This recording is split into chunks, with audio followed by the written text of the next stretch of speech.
فيديو رقص نادين نسيب وسلافة معمار على أغنية يمنعنا احتفالا بنجاحهم هما الاتنين في موسم رمضان اللي فات.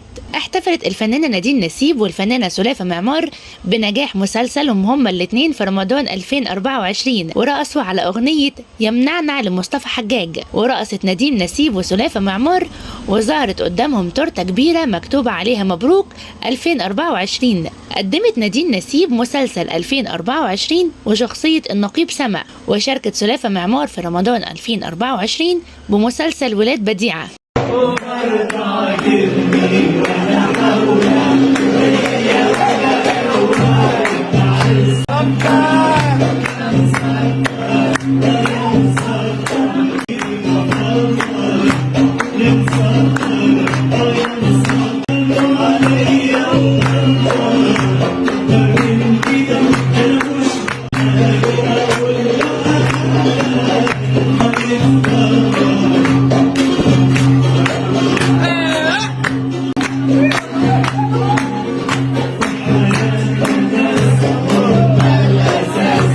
وعلى جانب آخر كشفت نادين نسيب عن الأزمات اللي واجهتها من ساعة ما اتطلقت، وخاصة الأمور اللي بتتعلق بولادها. وقالت نادين نسيب خلال لقائها في برنامج عندي سؤال المذاع على قناة المشهد، قالت إن هي ما بتقدرش تسافر مع ولادها بسبب إن والدهم منعهم من السفر.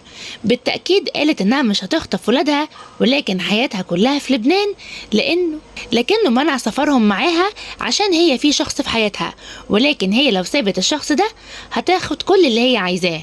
وكشفت كمان نادين نسيب عن تعرضها لحرب شرسة جدا بعد طلاقها ومحاولة تشويه سمعتها، وكشفت كل ده عن تأثيره على حياتها، حتى من أقرب الناس ليها خانوها وخذلوها ودفعت تمن كل ده من صحتها.